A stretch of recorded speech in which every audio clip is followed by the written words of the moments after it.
Dengan hormat yang kami muliakan, Ustadz Mursalin Basyah LC MAG. Silakan Ustadz. Assalamualaikum warahmatullahi wabarakatuh. Waalaikumsalam warahmatullahi wabarakatuh. Alhamdulillahilladzi bi ni'matihi tatimmus shalihat wa bi fadlihi tatanazzalul khairat wal barakat wa bi taufiqihi tatahaqqaqul maqasid wal ghayat. Allahumma salli wa sallim wa barik ala sayyidina wa maulana Muhammad wa ala alihi wa sahbihi ajma'in amma ba'd.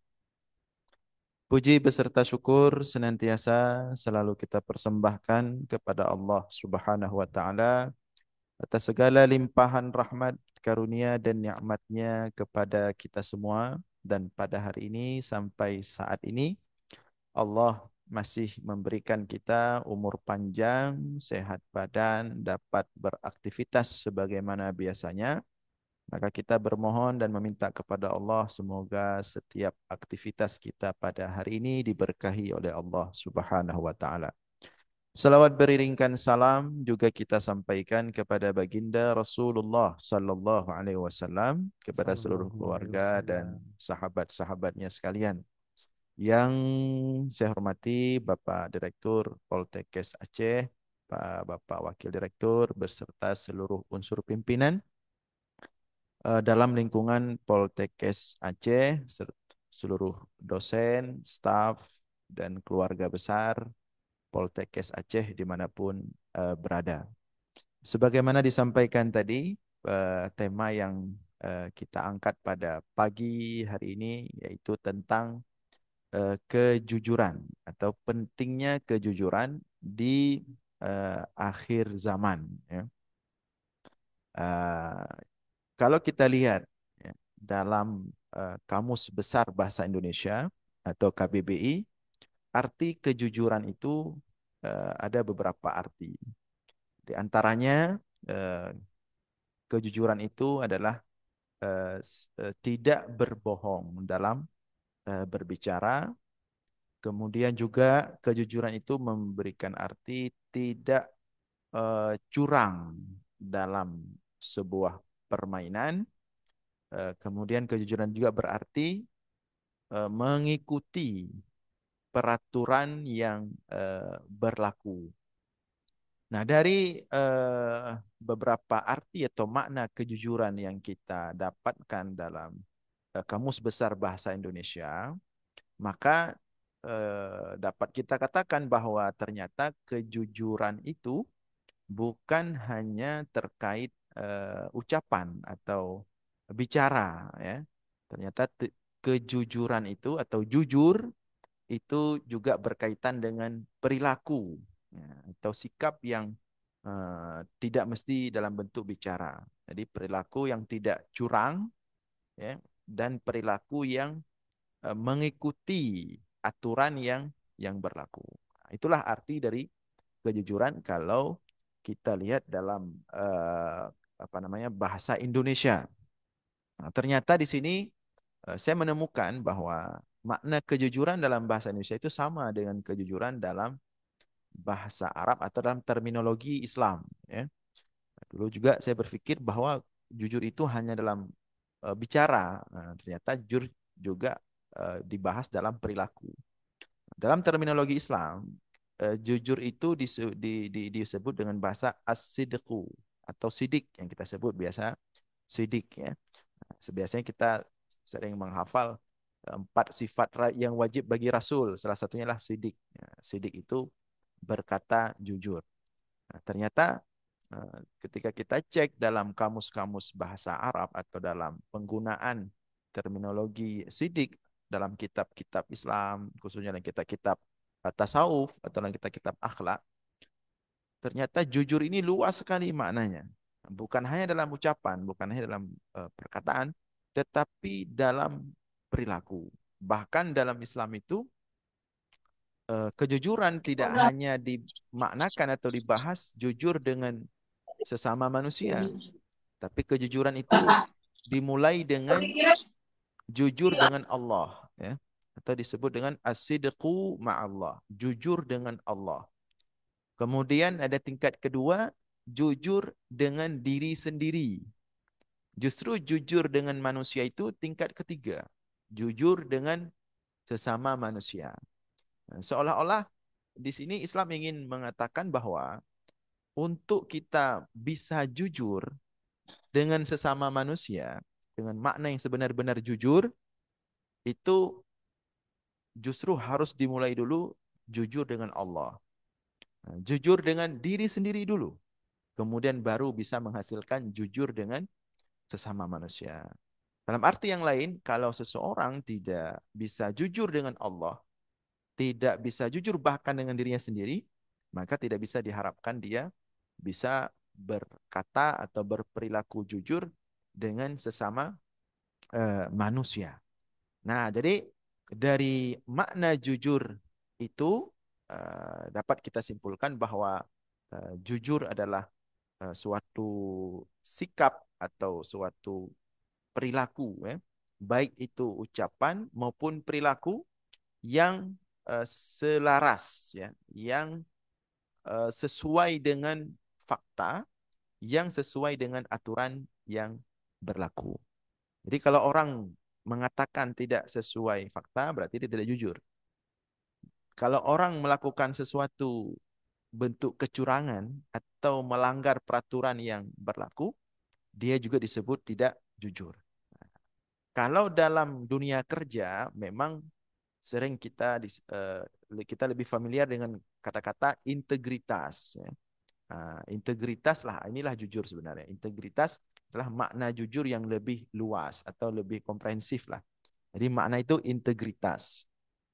Keselarasan antara dua sisi. Ya. Kalau bahasa sederhananya begitu, keselarasan antara dua sisi. Antara fakta dan yang diungkapkan sesuai, nah ini jujur. Antara yang dikatakan dengan yang dilakukan sesuai, ini jujur. Tapi kalau antara yang peraturan yang ada dengan apa yang diterapkan sama, ini jujur.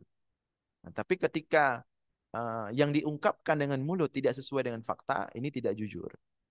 Ketika yang dikatakan oleh mulut tapi tidak diterapkan, sebagaimana yang dikatakan, misalnya saya dalam posisi di sini penceramah, ternyata apa yang saya ceramahi dalam praktek lapangan saya tidak menerapkannya. Berarti saya dianggap pembohong. Nah, walaupun saya nggak berkata bohong, yang saya sampaikan betul. Misalnya saya sampaikan ayat, hadis, sudah betul sesuai dengan ayat dan hadis yang saya sampaikan. Tetapi ketika apa yang saya kerjakan tidak sesuai dengan apa yang saya sampaikan, yang saya ambil dari Quran hadis, itu saya tidak jujur. Nah, jadi posisi jujur saya itu tidak cukup dengan apa yang saya katakan benar, tapi juga harus mampu saya terapkan. Baru ketika itu saya dikatakan jujur. Kalau apa yang saya katakan itu benar sesuai dengan ayat dan hadis, tetapi apa yang saya lakukan tidak sesuai dengan apa yang saya sampaikan yang benar tadi, maka saya belum dikatakan jujur. Saya dikatakan pembohong, pendusta kalau bahasa Al-Quran. Atau dalam bahasa spesifik lain lagi, munafik. Munafiknya apa yang dikatakan tidak sesuai dengan apa yang dikerjakan, tidak sesuai dengan yang dikatakan. Nah, termasuk tadi yang curang, yang tidak mengikuti peraturan. Peraturannya begini, sudah ditetapkan oleh pemerintah, sudah ditetapkan oleh instansi kita, A misalnya. Tetapi yang kita lakukan sehari-hari ternyata B. Berarti kita tidak jujur. Misalnya kita ini satu instansi besar. Tentu kita punya aturan bersama yang sudah kita sepakati, kita tetapkan untuk menjadi sebuah aturan bersama. Tetapi dalam praktek di lapangan kita tidak mengerjakan aturan itu, kita tidak mengikuti aturan itu. Yang terpubuk lain, yang aturan terpegang lain. Nah, maka kita ini semua dianggap tidak jujur. Nah, berangkat dari makna yang besar tentang jujur ini, nah, baru kemudian kita ingin melihat fakta akhir zaman ini, bagaimana kejujuran itu sekarang yang ada.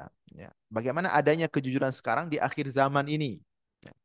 Maka dengan makna kejujuran yang luas tadi, yang komprehensif tadi, kalau kita lihat realita di lapangan hari ini, maka bisa kita katakan kejujuran manusia hari ini itu sangat memprihatinkan. Tapi saya tidak apa namanya mengglobalkan ya. Kita dalam ruang lingkup Indonesia saja ya, atau Aceh ya. Itu kejujuran sangat-sangat kalau tidak salah kalau kita katakan bahkan langka sekali. Nah, baik dalam bentuk ucapan, lebih-lebih lagi dalam bentuk perilaku. Ya. Nah, sangat langka sekali. Dengan bahasa yang sebenarnya agak kasar. Di akhir zaman ini, ya, sifat kemunafikan itu sangat kental pada diri manusia. Nah, ya, sangat kental sekali sifat kemunafikan. Karena lawan jujur itu adalah kemunafikan. Lain fakta yang terjadi, tapi lain kita omongkan. Seperti tadi Bapak Wakil Direktur mengatakan, sering kita misalnya ketika ditanya, ini rapat udah mau mulai, lagi di mana? Udah OTW misalnya. OTW kan itu on the way, lagi di jalan, padahal masih di rumah misalnya. Itu yang kecil-kecil yang sederhana. Sedang di mana? Sedang di kantor, padahal di warung kopi misalnya. Nah, itu adalah bentuk ucapan. Dan itu masih sangat sederhana, tetapi itu sudah biasa dianggap sekarang. Ya, padahal itu masalah. Ya, setingkat ucapan itu yang seperti itu saja, yang tidak sesuai dengan fakta yang sebenarnya kita ucapkan, itu sudah diusir oleh Rasulullah kira-kira dari lingkaran umat Rasulullah. Rasulullah mengatakan, laisa man kadzaba laisa min tidak bukanlah dari umatku yang suka berbohong. Man kadzaba laisa min ummati. Barang siapa yang suka berbohong, maka dia bukan umatku. Itu masih dalam bentuk ucapan-ucapan sederhana ya, yang tidak sesuai fakta yang mungkin sudah lumrah bagi sebagian orang. Setingkat ucapan-ucapan sederhana itu saja itu sudah terancam dengan tidak diakui oleh Rasulullah sebagai umatnya. Ya kan? Apalagi, ini sebenarnya yang lebih besar masalah jujur hari ini tentang perilaku, ketidakjujuran. Khususnya kita di Indonesia atau tidak usah jauh-jauh di Indonesia, kita di Aceh. Ya. Nah, hari ini praktek ketidakjujuran atau bahasa lain curang itu sangat-sangat menggurita di kita, sangat-sangat masif. Ya. Dari hulu ke hilir. Dalam birokrasi kita khususnya, hampir-hampir tidak ada kejujuran itu. Hampir-hampir tidak ada. Dalam birokrasi kita. Apakah itu instansi pemerintah atau instansi non pemerintah, ya, hampir tidak ada kejujuran. Ya. Peraturan A yang dipraktekkan B, ya. Peraturan A yang dijalankan lain lagi, yang peraturan dibuat begini yang dijalankan lain lagi, yang tertulis A di lapangan C. Nah, ini sangat-sangat parah sekarang. Tidak usah jauh-jauh kemarin PON ya. Ya, PON Aceh Sumut. Ini kan dengan terang benderang dan memalukan sekali. Dan yang lebih memalukan kita Aceh karena itu terjadi di Nanggro syariat Islam. Ya. Bagaimana harga-harga itu di markup luar biasa. Ya. Bagaimana konstruksi-konstruksi itu dijalankan tidak sesuai RAP. Ya. Anggaran yang besar tapi dalam pelaksanaan tidak sesuai. Ya. Itu terjadi luar biasa dan tidak sembunyi-sembunyi lagi, terang-terangan sudah. Ya. Bahkan tidak malu-malu lagi, terang-terangan. Ini contoh kecil. Ya. Daripada begitu banyak contoh, katakanlah ini program nasional. Tapi yang di daerah sendiri, ya, birokrasi daerah kita sendiri, itu ketidakjujuran itu sangat masif sekali. Ya, bahkan sekarang orang yang jujur yang dipandang aneh. Ya, orang yang misalnya kalau bekerja dia ikut peraturan, nah, disiplinnya sesuai yang tertulis di peraturan. dalam dalam mengelola keuangan, dalam menerima penghasilan, dia hanya mau terima yang merupakan betul-betul jerih payah dia, betul-betul hak dia, betul-betul keringat dia, itu justru dianggap aneh sekarang. Nah, yang ada sebaliknya, yang sudah biasa sebaliknya.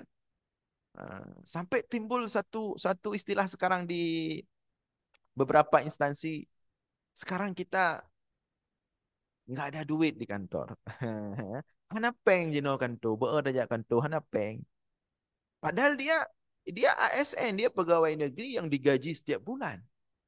Tapi sekarang gaji yang tetap tiap bulan yang sah itu, yang halal itu dia tidak anggap uang. Nah, jadi hana peng kan tuh. Gaji itu dia nggak dianggap uang sekarang. Tapi dia dianggap uang apa? Yang lain. Nah, yang fee lain, ada kerjaan-kerjaan tambahan yang memudahkan teken-teken, mudah dicairkan, ya. Nah, itu yang dianggap uang sekarang. Dan itu mengakar semua. Mungkin karena kita orang pendidikan, mungkin kita nggak membahasakan yang kasar lah. Tapi itu fakta hari ini. Ya. Dari tingkat atas sampai tingkat bawah. Nah, dulu kita di kampung-kampung, kita di daerah-daerah sering mengatakan, apa itu orang-orang di pusat? Ya, asik korupsi aja. Korupsinya besar-besar, triliunan, miliaran, dipertontonkan korupsi. Maka kemudian pusat membuat undang-undang dana desa. Sekarang langsung anggaran itu dilempar ke desa langsung. 1 miliar, 2 miliar itu kampung. Ya. Ternyata mulailah satu persatu geci, ditangkap, diproses. Ya. Nah, jadi persoalan ketidakjujuran hari ini dari pusat sampai dari atas sampai ke bawah. Dari bawah ke atas, atas ke bawah. Dari hulu ke hilir. Menyobat Aceh, kamu kerak. Dan bukan hanya dalam dunia birokrasi. Tetapi termasuk dalam dunia pendidikan. Nah, dalam dunia pendidikan itu terjadi. Kita di sekolah-sekolah diarahkan. Nah, nilai siswa itu, nilai mahasiswa itu tidak boleh di bawah sekian misalnya. Itu diarahkan. Karena kalau nilai siswa, nilai mahasiswa di bawah sekian misalnya, itu akan mengancam akreditasi lembaga tersebut, akan mengancam tipe lembaga pendidikan tersebut, akan mengancam kredibilitas lembaga tersebut. Karena itu maka kemudian dinas menekan kepala sekolah. Nyoy kula drone harus merempat nilainya. Menyonai kula, kalau ada sekolah di lingkungan kita misalnya, yang nilainya tidak mencapai, kena kepala dinas. Ditekan kepala sekolah. Pokoknya siswa bisa nggak bisa, nilai harus sekian. Kemudian kepala sekolah ya, menekan siswanya, menekan guru-guru mata pelajaran. Siswa itu bisa nggak bisa harus nilai sekian. Ini pendidikan ketidakjujuran yang masif dan itu terjadi hari ini dalam dunia pendidikan. Kita sedang menciptakan sebuah kehidupan baru, kehidupan yang tidak jujur, kehidupan yang palsu, kehidupan yang hipokrit, kehidupan yang munafik, semuanya palsu. Kapan kita akan terkejut? Sampai suatu waktu nanti ketika bom ini meledak, ini kan bom waktu ini. Kita terkejut saat semuanya yang ada di sekitar kita, saat semuanya yang kita lakukan, semua adalah palsu. Ya. Dalam dunia politik, ya, mulai daripada pileg, ya, pilkada, pilpres, semua. Saat proses untuk mendapatkan kursi, luar biasa permainan. Ya, permainan money politik, ya, kecurangan sana sini, luar biasa sekali. Kemudian ketika mendapatkan kursi menjadi pejabat, tampil di media, ngomong begitu bijaksana, begitu berwibawa, kita aturan ini, kita aturan itu. Padahal yang merusak, yang menghancurkan aturan, orang yang ngomong aturan. Sampai kemudian kita terkejut, ternyata kita telah berada di dunia kepalsuan. Ini fakta kejujuran hari ini. Nah, kalau pertanyaannya bagaimana posisi sifat kejujuran hari ini? Tidak ada. Sedikit ada. Tapi kebanyakannya langka, susah kita temukan orang yang jujur. Yang jujur dalam ucapan, orang berprinsip, ya. Tidak mau mengatakan kecuali yang hak, yang benar, yang sesuai dia lakukan. Sangat sulit kita temukan. Ya, seperti tadi kita katakan, atau seperti tadi Bapak Wakil Direktur menyampaikan, hampir semua. OTW, padahal mentah di mana dia. Nah, itu dari hal-hal terkecil. Sulit sekali kita temukan misalnya ada orang telat yang mengakui telatnya. Oh, laki maah nyo mentai remah bono. Dia bercari alasan ini, alasan itu. Ya. Demikian juga pada praktek-praktek di lapangan. Ya, dalam perilaku. Maka dalam kondisi krisis kejujuran ini, dalam kondisi darurat kejujuran ini, kita harus menimbulkan atau melahirkan satu kesadaran bersama. Apakah kita ingin dan suka hidup dalam kepalsuan? Ya. Padahal sebenarnya ini saya pikir analisa menarik ya. Berbagai macam persoalan-persoalan atau penyimpangan sosial itu berawal dari ketidakjujuran ini. Ya. Kita sekarang mendapatkan berita-berita yang mengejutkan, berita-berita yang aneh-aneh. Ya. Nauzubillah ya, yang kita dengar-dengar dalam 2 bulan ini, anak dengan perilaku rusak ya, pergaulan bebas, perkosa, ya, sabu-sabu, membunuh, waduh, ya, anak bunuh orang tua sebaliknya, ya, mabuk, ya, penyimpangan sosial yang hari ini, yang kian menggemparkan. Dan bukan jauh-jauh di tempat kita, di dekat kita, di daerah kita kadang-kadang. Yang sering kita ributkan, yang sering kita buat kita pening berpikir ini kok bisa seperti ini sekarang. Kok meno, ini apa akhir zaman? Apa faktornya? Sebenarnya kalau kita mau lihat lebih dalam, faktor atau penyebab terjadi penyimpangan sosial tersebut, perilaku manusia hari ini yang menyimpang secara sosial, ya, atau menyimpang secara agama, itu sebenarnya berawal daripada sebuah budaya ketidakjujuran. Nah, atau bahasa gamblangnya, semua penyimpangan sosial itu sebenarnya berawal daripada rusaknya birokrasi.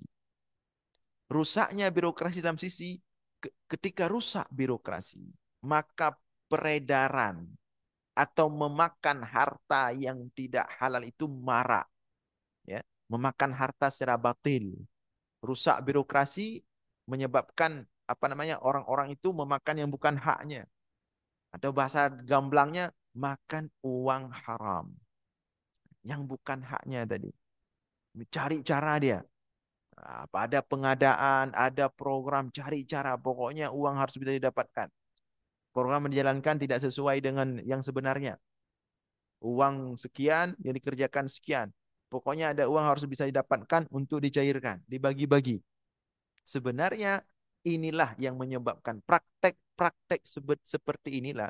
Yang kemudian uang itu dibawa pulang, dimakan oleh dia, dimakan oleh istrinya, dikasih makan untuk anaknya. Uang haram inilah yang kemudian membentuk perilaku, maka rusaklah perilaku itu. Ini dasarnya.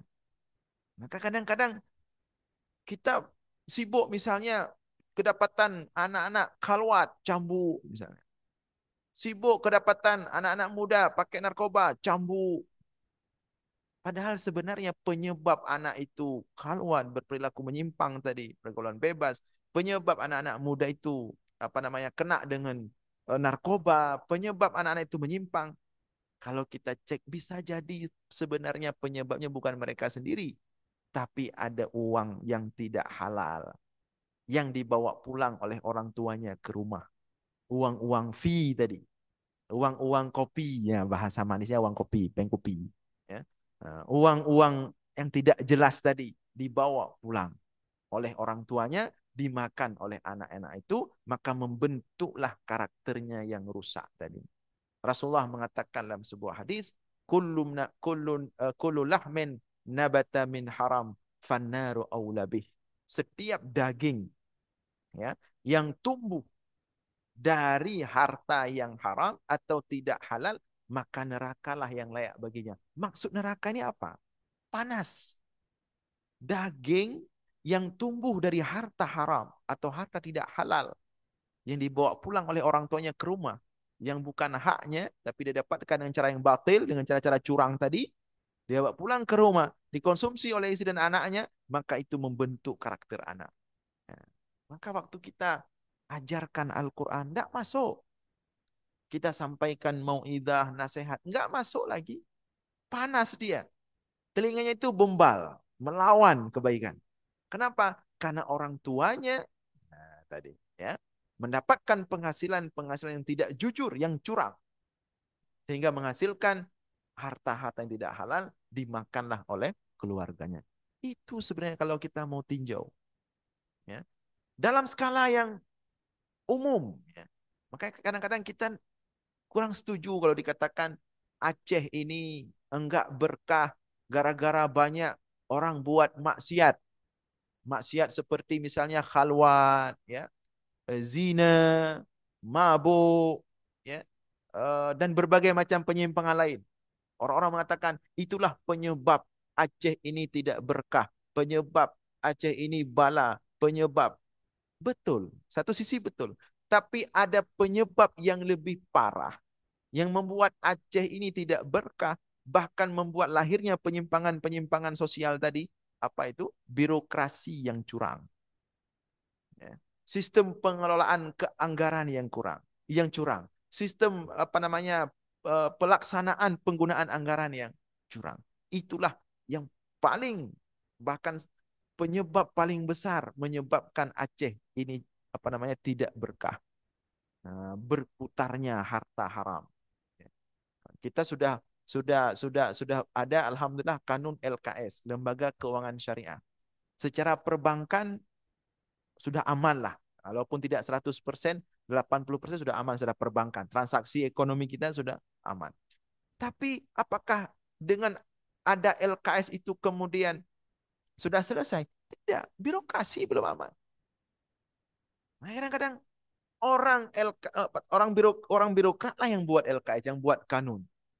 Ya, eksekutif, legislatif, buat kanun LKS, Lembaga Keuangan Syariah, untuk menghasilkan perbankan yang syariah atau bank-bank syariah. Tapi pembuat itu sendiri, apakah itu eksekutif maupun legislatif, mereka terlibat dalam praktek-praktek birokrasi yang mereka sendiri tidak halal atau haram, yang mereka sendiri curang. Ya. Padahal mereka itulah yang lebih jadi besar masalah dalam membuat Aceh ini tidak berkah, dalam membuat Aceh ini apa namanya rusak, yang kemudian juga seperti tadi praktek-praktek penyimpangan sosial. Inilah, ya, apa namanya salah satu efek daripada harta haram tadi, yang merupakan hasil daripada ketidakjujuran dalam birokrasi. Karena perumpamaan harta halal dan harta haram itu, dia seperti air gunung yang mengalirkan air. Dia harus di atas dulu.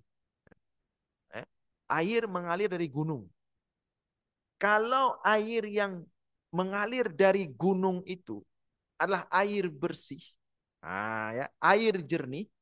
Kalau birokrasinya itu bersih, jernih, ya, maka air yang dialirkan dari gunung itu akan masuk ke sungai-sungai, akan masuk ke apa namanya paret-paret kecil. Kalau di atasnya mengalir bersih, maka semuanya akan bersih. Semua saluran yang besar, yang kecil, sampai paling bawah, semuanya akan bersih.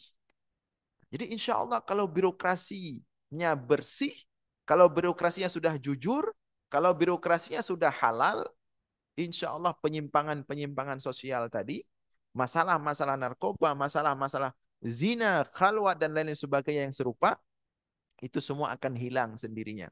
Nah, karena sudah mengalir yang bersih dari atas. Tapi kalau dari atas, dari gunung itu mengalir air yang keruh, atau harta haram di sana beredar, di sana dimainkan, maka yang mengalir ke bawah, ke sungai-sungai, ke saluran-saluran kecil, walaupun di sana kadang ada saluran bersih, ada sungai satu bersih. Misalnya instansi di Poltekkes bersih. Tapi kalau di menteriannya nggak bersih, maka akan menyebabkan yang di sini juga tidak bersih. Contoh kita sebutkan ya, anggaran misalnya ada anggaran apakah itu aspirasi atau apa misalnya untuk buat bangunan di lembaga pendidikan atau malah di masjid misalnya, ya dapat anggaran misalnya 1 miliar, ya. Nah di sini sudah baik-baik orangnya, betul-betul ingin anggaran itu dilaksanakan sesuai dengan RAP yang disepakati, tapi yang di atas minta, nah, tolong anggaran yang sekian itu 30%, jangan lupa ditransfer ke kami di atas. Nah, jadi di sini sudah baik, tapi di atas, karena di atas kotor, maka kita terpaksa harus ikut sistem yang kotor itu. Dan sekarang terjadi malah di masjid-masjid. Sampai masjid-masjid pesantren masuk itu. Nah, ada anggaran pembangunan daya pesantren, bahkan masjid. Apakah itu aspirasi atau apalah. Dikasih sekian per tahun. Kemudian datang entah siapa, utusan khusus dari atas sana, datang dia ke pengurus masjid. Ini anggaran akan kita buat kubah masjid, sudah cair. Anggarannya 10 miliar. Dan Anda harus tanda tangan bukti penerimaan anggaran.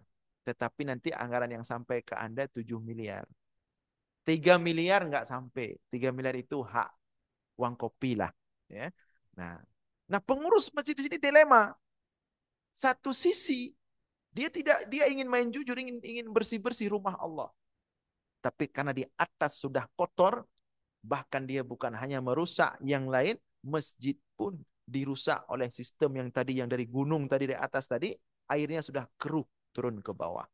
Nah, maka Bapak Ibu sekalian, ya, persoalan ini memang persoalan yang tidak mudah untuk diselesaikan. Persoalan kejujuran ini persoalan rumit, ya, karena sudah berakar dari atas ke bawah, dari hulu ke hilir. Namun demikian, tetap peluang untuk perbaikan tetap ada. Peluang untuk kita rubah tetap ada. Meskipun kadang-kadang nampaknya kecil, tapi dengan cara pendidikan. Tidak usah jauh-jauh kita berbicara atau berpikir, setingkat bagaimana kita mampu mendidik keluarga kita sendiri dulu. Anak-anak kita. Makanya kadang-kadang kita malu, ya. Kita di negeri syariat sendiri, perilaku curang atau tidak jujur itu luar biasa. Tapi ketika kita melihat orang-orang seperti kemarin media di Eropa, di Swedia, ya, di Swedia atau di Selandia Baru itu, ya, yang mana pejabat-pejabatnya itu digaji sangat rendah sekali, digaji murah sekali, dan mereka tidak dikasih fasilitas. Ya. Mereka bahkan kalau ke kantor itu naik bis umum, naik angkutan umum. Ya. Bahkan mereka berkomentar, mereka sendiri yang mengatakan, kami malu kalau kami makan banyak uang rakyat. Karena kami tujuan jadi pejabat untuk berkhidmat, untuk mengurus, melayani rakyat. Jadi kalau kami memakan uang rakyat terlalu banyak, kami malu. Itu diungkapkan oleh orang-orang yang notabene-nya bukan Muslim. Bahkan mungkin mereka ateis, tidak beriman. Seperti menteri di Korea misalnya. Yang dulu pernah kita dengar, gara-gara ketidakmampuannya menangani sebuah kasus, kemudian dia langsung tampil di media mengatakan memundurkan diri karena tidak mampu. Itu adalah potret kejujuran yang sebenarnya. Di kita, kamu kerak masalah. Kalale lego. Sudah jelas-jelas, sudah nampak terang benderang sudah. Tapi masih bisa ketawa, bisa senyum depan publik, bisa santai, biasa saja. Orang sudah tahu semua. Jadi rasa malu itu tebay dah kah? Rasa tidak malu itu sudah sangat tebal. Mukanya sudah tebal sekali itu. Ya, tebal muka, muka. Jadi tidak ada rasa malu lagi. Apalagi mau berbicara jujur. Nah, ini fakta yang terjadi. Maka hari ini kita perlu melakukan kesadaran secara kolektif. Ya. Mulai daripada keluarga kita dulu, ajarkan anak-anak kita untuk jujur. Ya. Seperti misalnya yang sering kita lakukan di rumah-rumah itu, kita sering kalau ditanya sama anak-anak, mak atau ayah, kasih duit 10.000. Kita sering menjawab, nggak ada duit. Padahal dia baru lihat di dompet kita itu bukan uang 10.000, uang 100.000 3 lembar, uang 50.000 4 lembar. Itu pendidikan ketidakjujuran. Biasakan jujur. Ya. Didik anak-anak itu untuk jujur. Kalau dia tidak jujur, buat dia merasa malu untuk tidak jujur. Jadi jangan nggak usah apa namanya. Misalnya ada anak misalnya agak bandel dikit, nakal dikit, dia keluar rumah, kita suruh masuk, dia nggak masuk. Kita katakan, jangan ke situ, jangan ke situ. Ada maaf di situ. Benar. Ya. Maaf sampai sekarang nggak ada maaf itu. Setelah diteliti tidak jelas apa itu maaf. Dari mana dasar katanya. Ya. Tapi itu sudah menjadi pendidikan, sudah dididik seperti itu. Padahal maaf nggak ada. Dan banyak praktek-praktek di rumah yang ketidakjujuran itu tanpa kita sadari sudah kita bentuk dari sejak dini. Maka oleh karena itu dari kecil-kecil dulu biasakan ya anak-anak itu untuk kita transfer makna kejujuran. Nah, untuk kita ini yang kita apalagi kita ini kan dosen-dosen, saya juga dosen, yang kita sudah jadi panutan ya. Apalagi kita sudah ada jabatan-jabatan sebagai atasan, sudah memimpin lah. Maka di sini dituntut bagi kita dalam menghidupkan atau menyemarakkan sifat kejujuran, memberikan contoh yang baik dalam hal kejujuran. Pegah lagi nak, biasakan pegah lagi nak. Atau kalau memang nggak bisa dikatakan, disampaikan, jangan disampaikan. Daripada faktanya A, kita sampaikan B. Apalagi orang-orang sekarang, orang-orang pintar, orang cerdas. Sekarang orang-orang teknologi, orang udah tahu semua aturan. Regulasi orang sudah tahu. Jadi susah untuk kita akal-akali. Walaupun kita bisa akal-akali, tapi dia tahu. Maka penerapan kejujuran, pendidikan kejujuran dari kita yang mungkin sudah Allah percayakan kasih posisi, kasih jabatan adalah memberikan contoh. Bagaimana berbicara jujur, bagaimana berperilaku jujur, tidak curang, dan tidak terbiasa mendobrak peraturan yang berlaku. Nah, Ibu, Bapak, Ibu sekalian yang saya hormati, yang saya muliakan, kira-kira demikianlah kondisi kejujuran hari ini yang memang sangat memprihatinkan, tapi tetap di sana ada peluang untuk kita sama-sama memperbaiki, namun harus kita mulai dulu dari diri kita dan dari keluarga kita, dari instansi yang berada di bawah kita. Saya kira demikian, mudah-mudahan ada manfaat. Mohon maaf atas segala kekurangan. Aqulu qawli hadza wa astaghfirullah li wa lakum. Wassalamualaikum warahmatullahi wabarakatuh. Waalaikumsalam warahmatullahi wabarakatuh. Terima kasih Ustadz.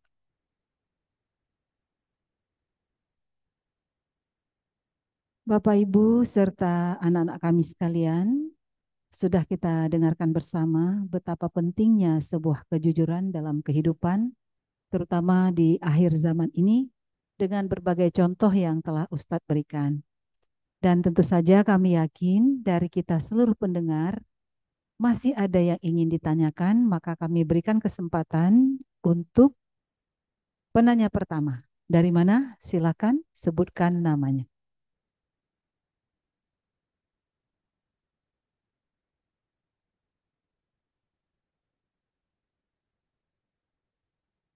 Hidupkan suaranya semua. Ya. Ya, silakan bagi yang ingin bertanya. Atau mau dimulai dari mahasiswa, boleh. Ya, silakan kita kasih kesempatan untuk mahasiswa dulu. Yang dari Prodi Kebidanan Melabuh. Silakan dari anak-anak kita dulu.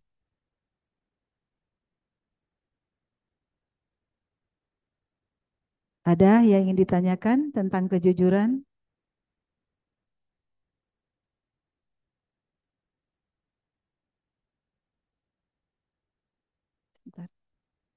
Coba lihat di chat.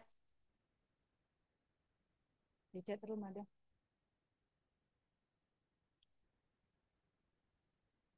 Mungkin di mute tuh, makanya nggak dengar. Ya, silakan yang ingin bertanya langsung kepada Ustadz atau menuliskan di chat kita juga boleh. Kita akan coba buka. Assalamualaikum. Waalaikumsalam warahmatullahi. Dari mana Bu? Siapa? Dengan siapa? Silakan Ibu. Ya, saya Bu Yani. Oh, Bu Nila. Ya, silakan Bu Nila. Ya, terima kasih kesempatannya. Bismillahirrahmanirrahim. Assalamualaikum warahmatullahi wabarakatuh. Waalaikumsalam warahmatullahi wabarakatuh. Hari ini, perkenalkan saya dengan Bu Nilawati, pengajar PBAK, dosen pengajar PBAK Pendidikan Budaya Anti Korupsi, Pak Ustadz.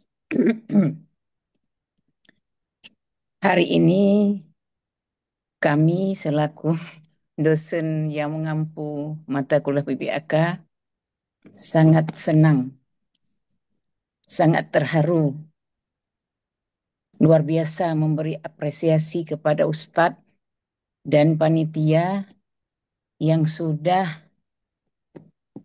menetapkan judul hari ini dengan tema urgensi kejujuran. Kenapa? Kalau di MK, PBAK ada namanya nilai integritas. Salah satu nilai integritas itu adalah menanamkan kejujuran. Dan ada 8 lagi, dimulai dari disiplin dan tanggung jawab. Kita mengajarin nilai integritas yang di dalamnya kejujuran itu dengan substansi dari hati ke hati. Dengan mempraktekkan dan menerapkan model seorang dosen. Tapi dalam kenyataannya, kenapa kami menyatakan memberitahu, menyampaikan seperti ini?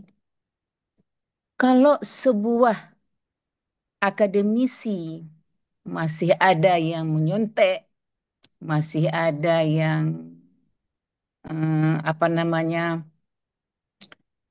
suka menyontek punya teman, suka diberitahu dan beritahu, berarti itu belum bebas dari nilai kejujuran.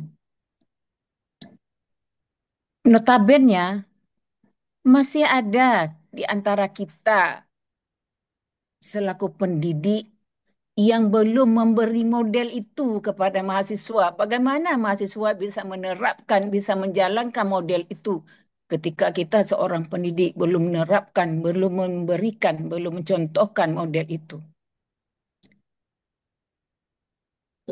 Kami mungkin tidak akan pesimis Pak Ustadz. Insya Allah istiqomah semana bisa. Karena itu juga dalam Al-Quran ada. Nah, kira-kira mohon pencerahan Pak Ustadz, pandangan bagaimana kami selaku orang tua, selaku pendidik, apabila dukungan-dukungan di sana kurang,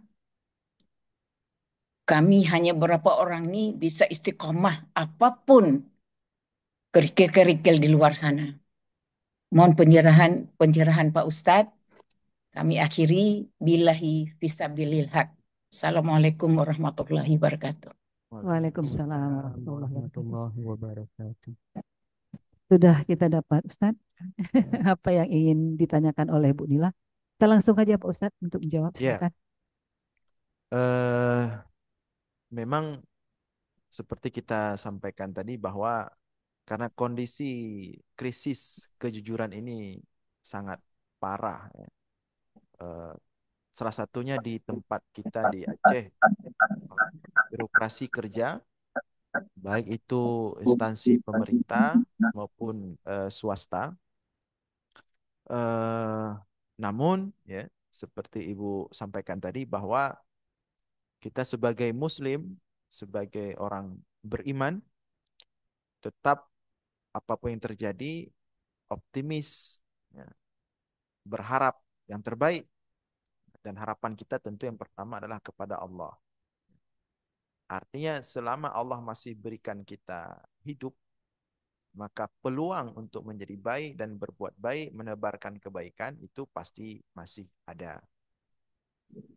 Maka Rasulullah mengatakan, "Idza ja'atis sa'ah wa fi yadi ahadikum fasilah." Apabila datang kiamat, artinya kiamat bukan hanya masalah kejujuran ini yang krisis, kiamat. Dunia ini mau hancur. Nah, bukan hanya krisis kejujuran, memang mau hancur bumi ini.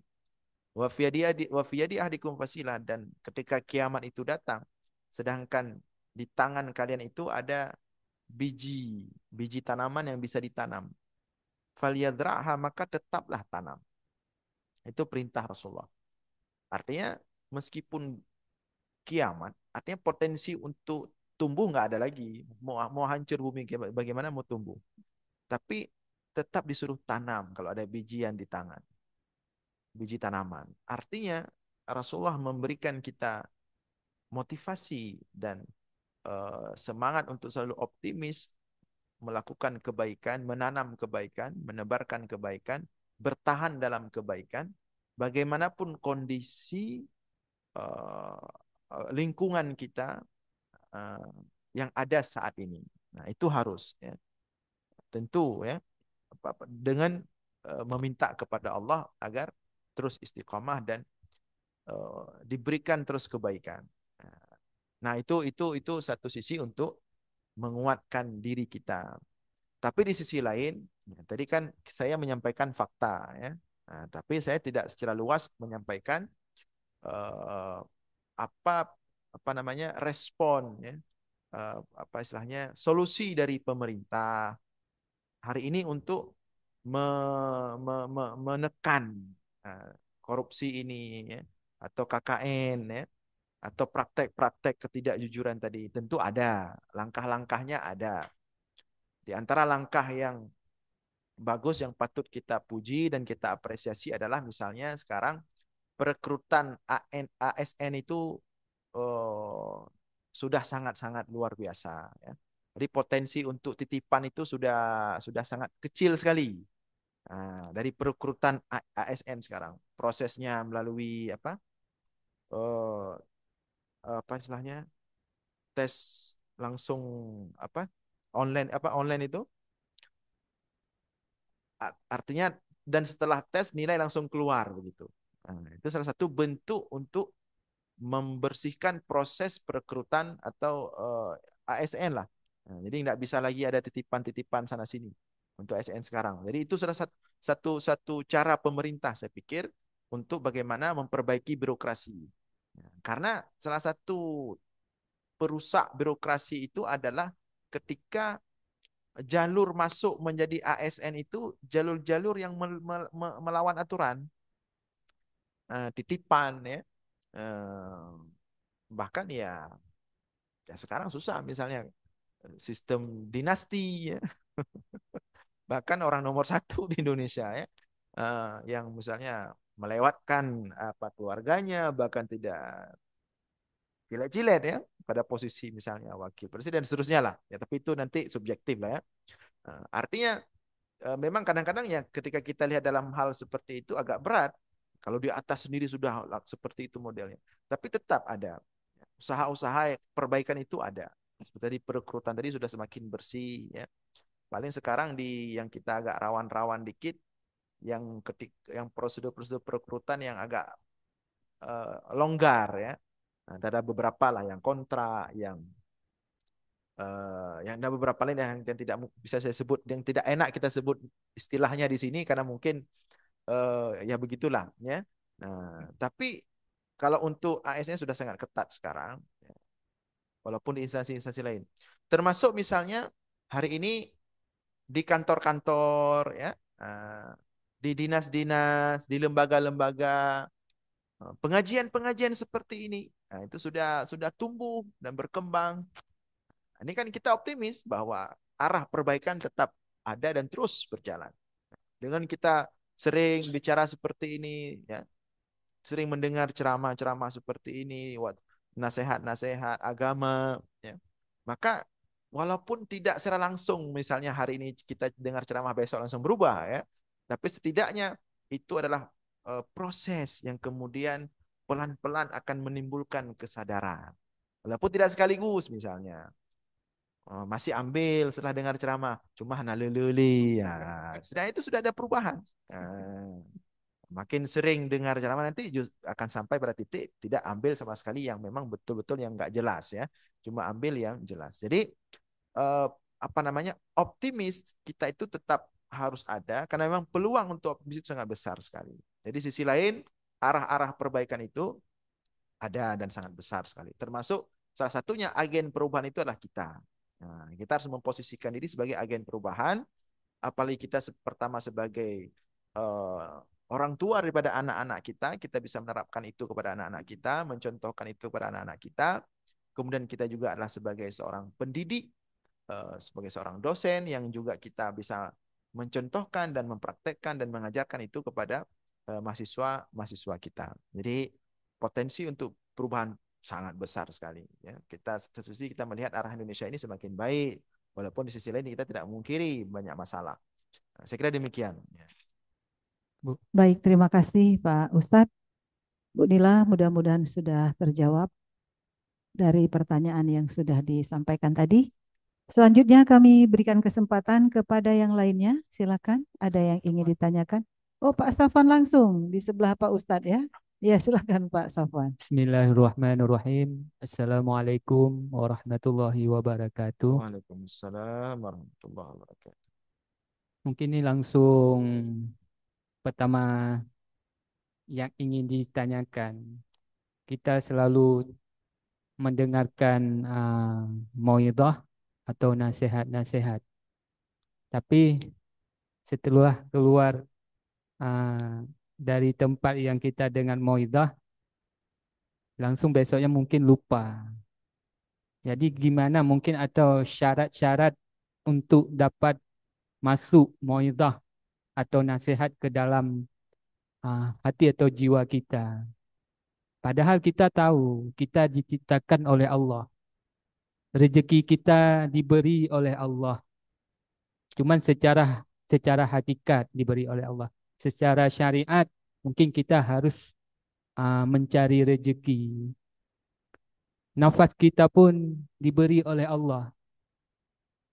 Tapi kita lihat keadaan sekarang kita lebih takut kepada pimpinan kita daripada takut kepada Allah, orang yang menciptakan kita.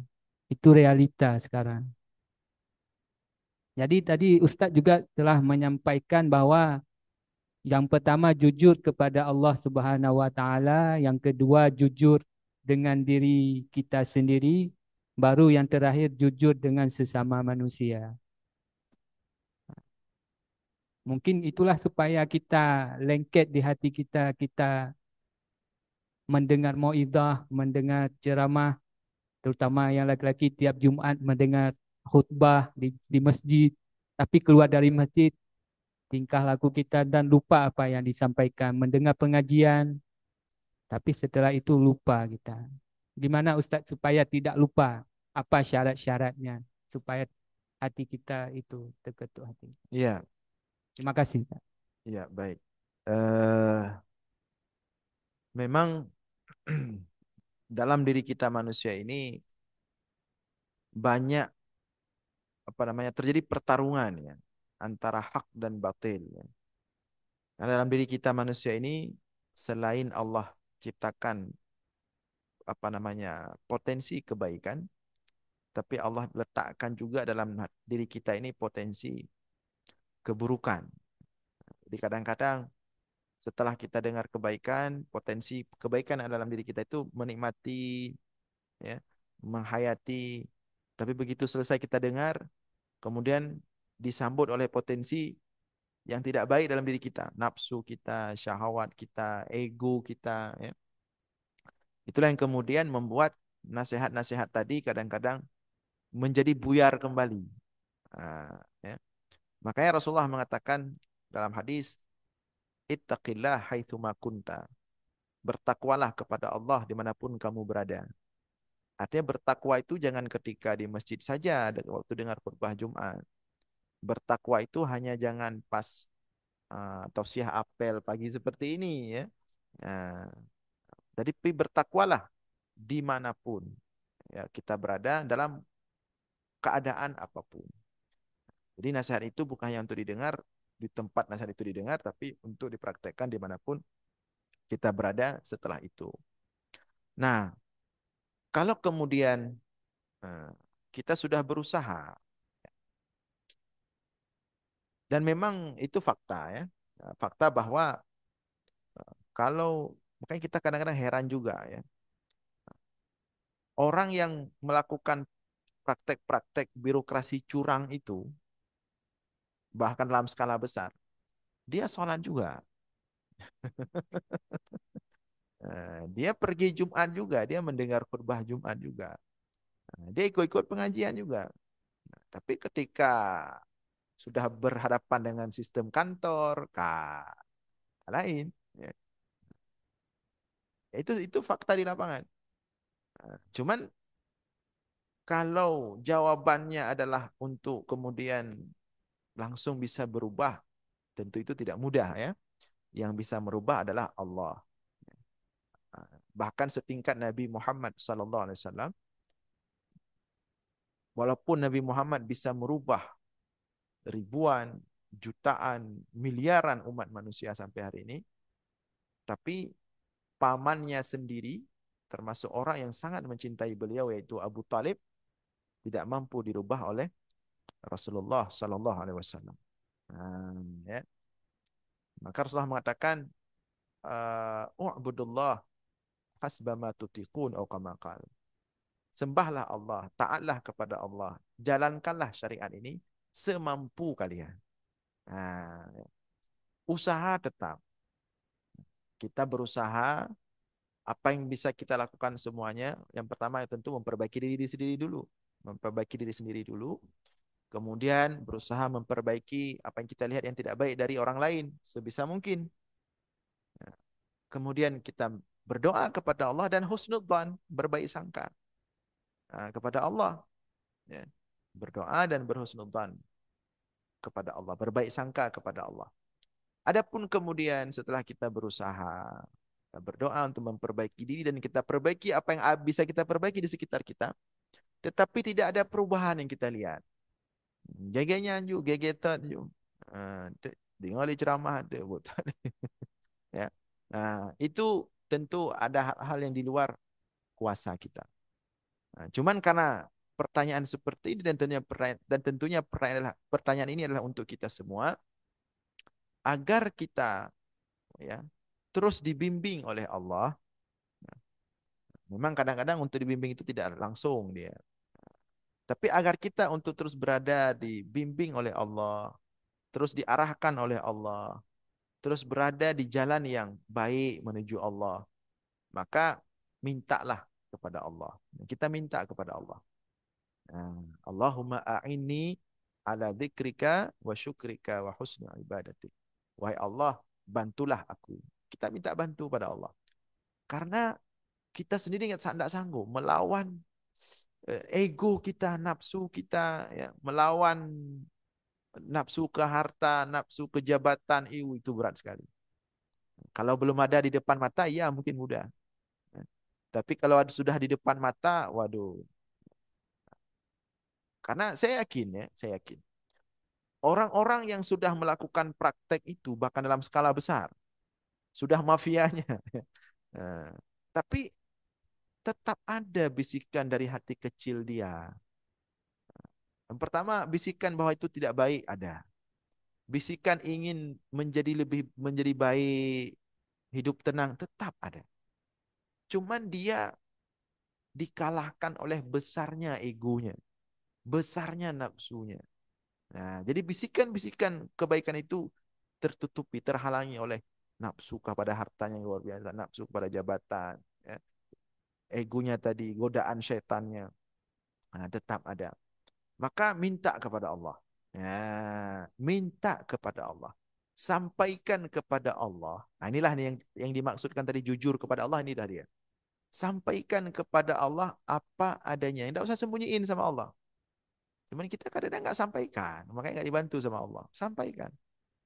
Kalau kita nauzubillah ya, kalau misalnya ada orang memang dia sudah bergelimang dengan harta haram, katakanlah seperti itu. Sampaikan kepada Allah. Ya Allah, saya ini sudah bergelimang, sudah kapunoh, yo, kabu. Ya. Eh, Tolong berikan jalan ya Allah. Saya ingin lepas ya Allah. Kalau saya sendiri tidak bisa lepas ini. Engkau ya Allah yang mampu melepaskan saya dari ikatan mengerikan ini semua ya Allah. Sampaikan kepada Allah.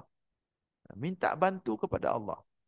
Dan bahkan ulama mengajarkan Allahumma ruddana ilaika raddan jamila. Ambil maksudnya apa? Tarik balik saya wahai Allah ke jalanmu. Bukan berarti harus mati ya. Baik ni coba balik ya. Ambil balik artinya tarik balik saya wahai Allah dari jalan yang menyimpang ini ke jalanmu raddan jamila, tapi dengan cara yang baik ya Allah. Yang pasti setiap harta haram itu dia ada konsekuensi ya.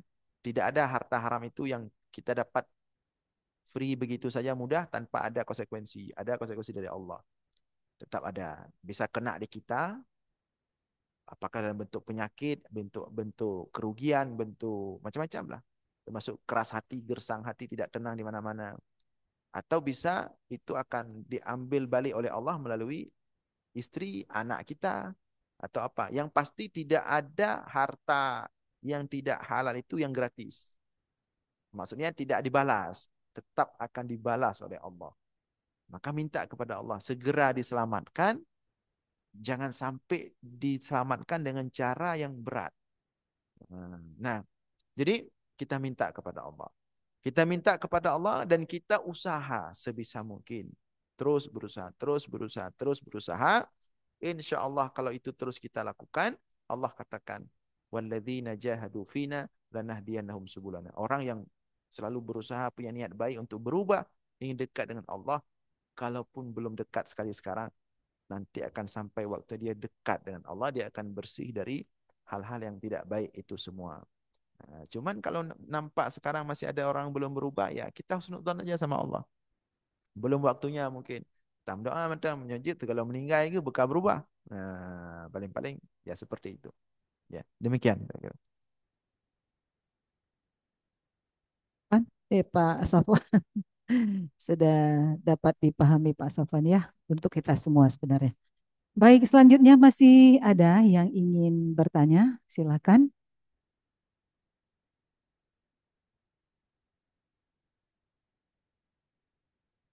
Um, ini boleh kirim ke saya. Ada pertanyaan lewat chat tuh Bu Yani. Iya, sedang dilihat.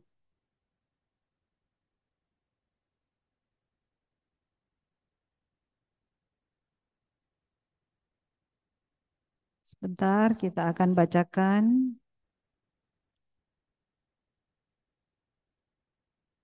Atau di sana hidup nggak? Itu hidup nggak?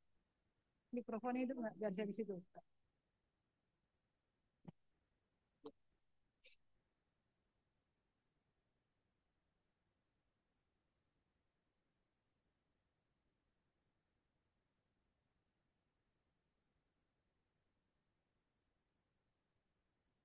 Baik, baik kita bacakan. Ada pertanyaan dari Melabuh ya. Perkenalkan nama saya Anissa Ramadhani Pak Ustadz, perwakilan dari tingkat 1 ini mahasiswa kebidanan di Melabuh. Bagaimana cara kita sebagai manusia yang masih labil ini dapat semakin meningkatkan kejujuran di zaman sekarang? Misalnya dalam ujian sekolah, banyaknya remaja di zaman sekarang ini menghalalkan segala cara untuk mendapatkan nilai yang tinggi, di mana untuk mendapatkan pujian dari guru dan teman. Ya. Silakan Ustadz, substansinya sangat jelas ini ya. Ya, silakan Ustadz. Melakukan segala cara untuk mendapatkan Nilai yang tinggi. yang tinggi. Ya, sehingga dapat pujian dari guru dan teman-teman Ustadz. Dapat apa? Pujian. Pujian, Ya. dipuji. Dipuji. Ya. Oh ya. Nah, Rasulullah mengatakan dalam sebuah hadis, laisa minna man ghasyana. Bukan dari golongan kami orang yang berbuat curang kepada umat Nabi Muhammad. Jadi kalau cara yang ditempuh itu cara curang, maka tetap ini dosa ya. Ini haram ya, bukan umat Nabi Muhammad.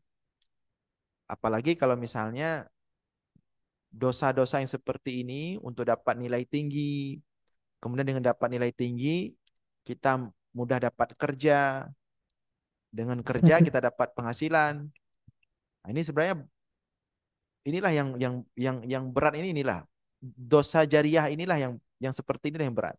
Dia mengalir terus. Kalau upaya kita untuk dapat kerja dengan cara yang curang, maka setiap gaji yang kita ambil dari kerja tersebut itu tidak bersih seluruhnya. Karena ada proses curang yang kita tempuh. Ya. Maka coba kita bayangkan gaji itu kemudian kita makan, kita kasih ke anak kita nanti ke depannya sampai tua, bahkan sampai kita meninggal.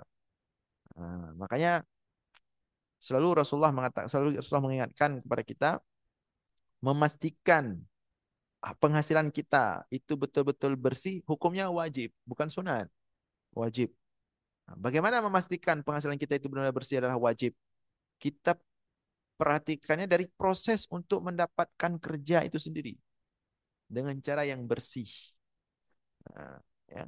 Ada orang berpikir begini, nah, hari ini kalau kita nggak curang, susah dapat kerja. Bahkan yang sudah dapat kerja kalau nggak main curang untuk naik pangkat, untuk naik apa ya, susah untuk dapat penghasilan lebih. Nah, ada yang berpikir seperti itu.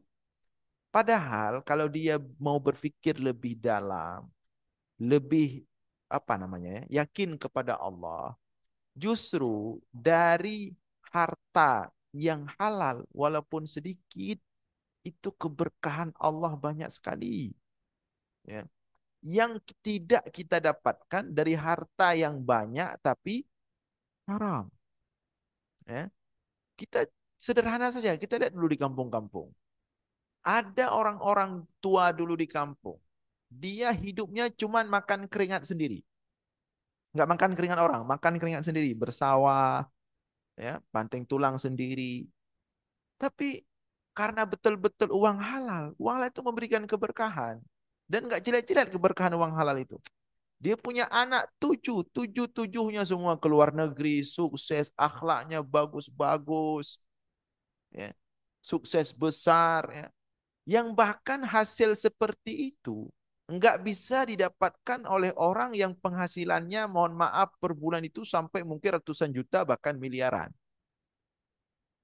Ada orang penghasilannya itu dalam seminggu mungkin dia bisa didapatkan bahkan miliaran. Tapi kehidupannya berantakan. Dia kacau balau, istrinya berantakan, hidupnya tidak tenang, anak tak tahu.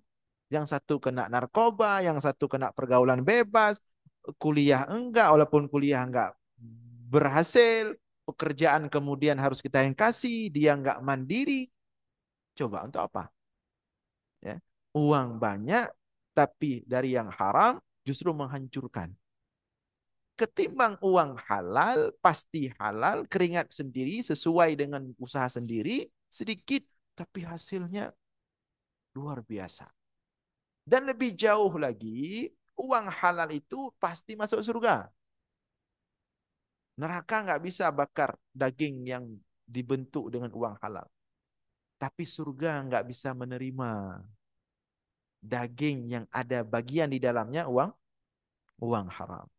Nah, jadi oleh karena itu apa namanya berusahalah ya. Kalau sudah terjadi tentu kita manusia pasti punya salah semuanya ya, punya salah, punya berbuat dosa. Berusahalah untuk sebisa mungkin memastikan apapun yang kita lakukan itu tidak ada kezaliman atau curang. Ya. Saya kira demikian. Iya, Ya, ya. iya. Jadi nggak perlu pujian Ustadz ya untuk mendapatkan nilai yang tinggi dengan cara tidak halal, Oh, tidak enggak. usah dilakukan. Kalau sudah kita tahu itu dari cara yang curang, jangan kita puji. Ya, Kalau dipuji malah mendukung ya. iya. Jadi kita harus bangga dengan usaha sendiri, tapi secara yang benar, secara standar ya. Jadi pujian itu tidak kita perlukan kalau kita melakukan hal-hal yang curang. Jadi kita bangga dengan nilai yang kita capai sendiri, tidak melakukan kecurangan, kita pasti bangga. Inilah kemampuan kita dan berdoa sama Allah supaya kita bisa melakukan hal-hal yang baik. Ya, kira-kira demikian tadi. Kemudian ada lagi pertanyaan Ustadz, ini dari temannya juga. Namanya adalah Yusriyani dari tingkat 1. Dia bertanya, bagaimana kita menghadapi tekanan untuk berbohong atau menyembunyikan kebenaran? Jadi bagaimana kita dapat mempertahankan integritas kejujuran dalam menghadapi berbagai godaan dan tantangan? Sudah dapat Ustadz substansinya? Ya, ya. silakan Ustadz. Ya, ini pertanyaan ini menarik karena inilah yang terjadi di beberapa orang ya dalam bertugas. Seperti tadi kita katakan, kadang-kadang kita yang di bawah ini sudah berusaha untuk sebisa mungkin untuk bersikap integritas ya, jujur, tidak curang. Namun kadang-kadang persoalan datang dari atas, ya, tekanan dari atas yang memaksa kita untuk bersikap yang tidak jujur tadi. Nah, di sini yang pertama kita tetap berkewajiban ya, untuk bersikap jujur, tidak zalim, tidak curang, itu wajib. Ya. Itu perintah syariat, itu perintah Allah, itu perintah Rasulullah, dan hendaklah itu menjadi bagian daripada karakter kita. Tapi kemudian dengan sikap atasan kita, caranya begini. Yang pertama, kita berusaha untuk tidak melakukan apa yang dia suruh. Kalau memang itu menyimpang, kalau memang itu curang, melawan syariat. Ya. Rasulullah mengatakan, la ta'ata li makhluqin fi maksiatil khaliq. Tidak boleh patuh kepada makhluk kalau itu dapat membuat kita bermaksiat kepada Khalik pencipta kita. Nah, kita patuh tunduk pada peraturan yang berlaku selama tidak melawan Allah. Tapi kalau sudah melawan Allah, kita tidak boleh ikut. Nah, masalahnya adalah, kan timbul masalah kemudian. Kalau dengan serampangan atau dengan secara langsung kita menolak, maka ini akan menimbulkan risiko. Resikonya ya bahkan terancam posisi kita, jabatan kita. Yang itu akan akan berefek kepada kita tidak ada penghasilan, nggak ada kerja. Ketika kita nggak ada penghasilan, apalagi kita di rumah punya istri, punya anak, maka akan banyak yang terkorbankan. Nah, kan begitu cara berpikirnya. Ya, berpikir luasnya kan begitu. Nah, dalam kondisi seperti itu, yang pertama kita tetap berusaha bersikap yang benar, tidak boleh yang tidak baik. Yang kedua, ketika dihadapkan dengan pemimpin seperti itu, atasan seperti itu, nah kita membandingkan. Kalau saya ikuti dia, maka saya melakukan kemudaratan. Saya telah melakukan perbuatan haram. Tapi kalau tidak saya ikuti dia, maka juga akan terkorbankan tanggung jawab saya terhadap keluarga. Nah, dalam kondisi seperti ini, maka kaedahnya akhafud dararain. Ambil yang lebih kecil mudarat. Nah, yang lebih kecil mudarat apa? Tapi mengambil yang lebih kecil mudarat ini selama tidak ada peluang lain. Nah, artinya kalau memang lingkungan sudah seperti itu, artinya memang lingkungannya, tapi saya pikir nggak sampai separah itu ya. Ini dalam konteks lingkungan sudah separah bahwa memang dalam lingkungan itu praktek haramnya sudah sehari-hari. Nah, kalau sudah dalam lingkungan praktek haramnya sudah sehari-hari memang haram terus, praktek seperti itu terus, kita diarahkan untuk berbuat curang terus, berbuat zalim terus, memakan uang yang tidak haram terus, maka kita wajib keluar. Nah, dari lingkungan itu, kalau memang sudah seperti itu kondisinya ya, wajib keluar. Namun sebelum kita keluar, karena kalau kita langsung keluar, nanti akan mengorbankan keluarga juga, nanti masalah besar juga. Tetapi seperti kata Syekh Sukarlawi, seperti orang yang bertanya, saya kerja di bank konvensional, bank mempraktekkan riba. Apakah saya harus keluar langsung? Karena itu praktek haram. Kata beliau, hukum dasarnya wajib keluar kalau sudah seperti itu. Nggak ada lain hukumnya, wajib keluar. Cuman posisi orang yang bertanya ini, dia dalam posisi darurat. Darurat apa maksudnya? Kalau dia langsung keluar, maka akan berantakan rumah tangganya, tidak ada penghasilan.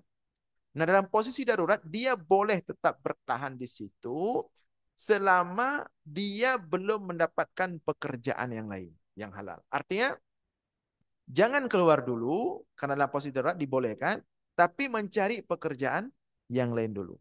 Begitu sudah dapat pekerjaan yang lain yang halal, maka langsung detik itu dia wajib keluar dari tempat yang haram itu, karena itu sudah jelas-jelas haram. Jadi seperti itu kira-kira, nanti tinggal dikondisikan aja dengan kondisi si apa namanya yang mungkin yang bertanya ini. Saya kira demikian. Ya, baik. Terima kasih Ustadz. Saat ini sudah jam 10 lewat 1 menit. Apakah bisa dilanjut atau kita sudahi Ustadz? Ada satu pertanyaan lagi? Oh, boleh terakhir. Ustadz ya, baik. Saya bacakan kembali. Dari Ana Wirya, temannya juga dari tingkat 1. Pertanyaannya adalah, bagaimana kita dapat membangun kepercayaan dalam hubungan yang kuat dengan orang lain di tengah maraknya ketidakkejujuran dapat menjadi pondasi bagi masyarakat yang adil dan bermartabat. Ya, ini pertanyaan terakhir Ustaz. Ya. Nah, ini pertanyaan memang apa istilahnya fakta di lapangan ya. Karena tadi bahwa ketidakjujuran ini sudah sangat merebak ya di kehidupan atau di lingkungan kehidupan masyarakat kita, sehingga kadang-kadang untuk membangun rasa percaya atau trust ya, trust issue itu sudah susah ya. Baik itu meletakkan kepercayaan kepada seseorang atau dalam hal mempercayai berita dari seseorang. Nah, karena sudah sering orang suka bohong. Tapi bagaimanapun kondisi, justru dalam kondisi yang ketidakjujuran ini begitu masif hari ini, maka menuntut kita lebih hati-hati. Misalnya termasuk dalam menerima berita, ya. Setiap berita-berita yang kita terima, yang di-share-share di grup-grup WA kita atau langsung ke jalur pribadi WA kita, itu harus betul-betul sangat selektif, ya. Harus betul-betul jangan kemudian mudah-mudahnya kita men-share ke orang lain, padahal berita itu belum tentu benar, ya. Jadi itu diantara poinnya dengan kondisi hari ini. Adapun kemudian bagaimana kalau membuat orang trauma, tidak apa-apa.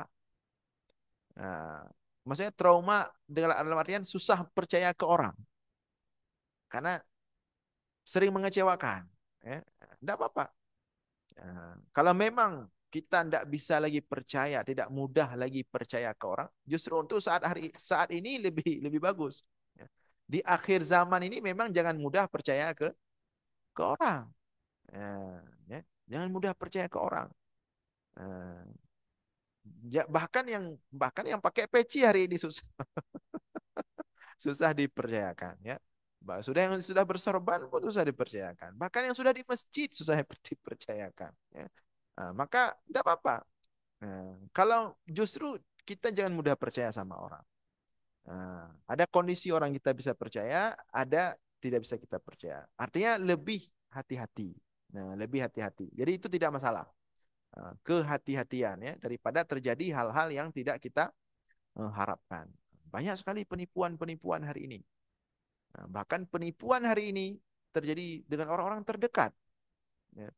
Dengan bahkan, nauzubillah, dengan kita yang punya hubungan kerabat.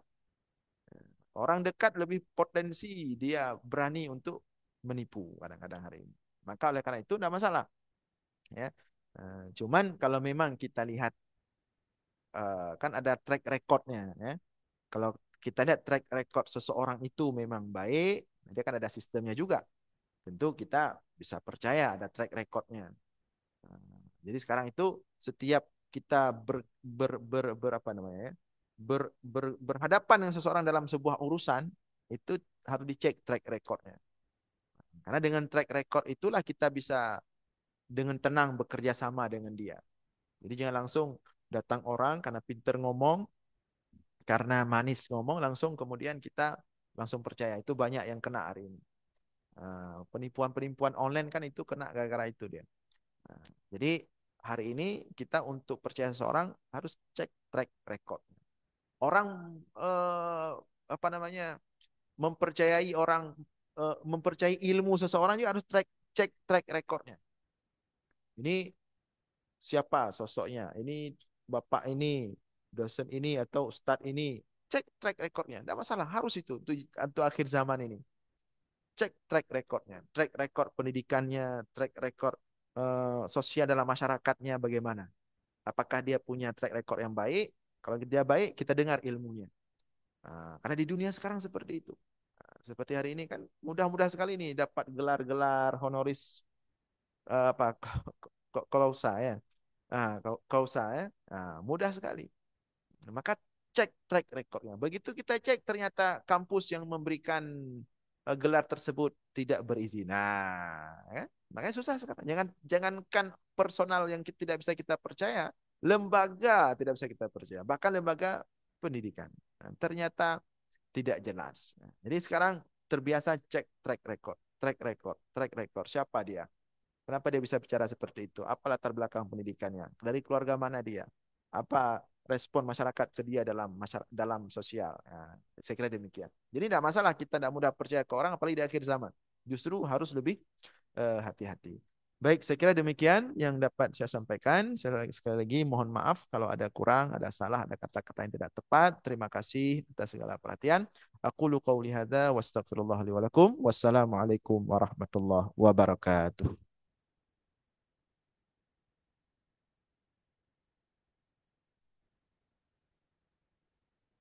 Baik, terima kasih banyak Ustadz telah menyampaikan kepada kami tentang begitu pentingnya sebuah kejujuran dalam kehidupan kita.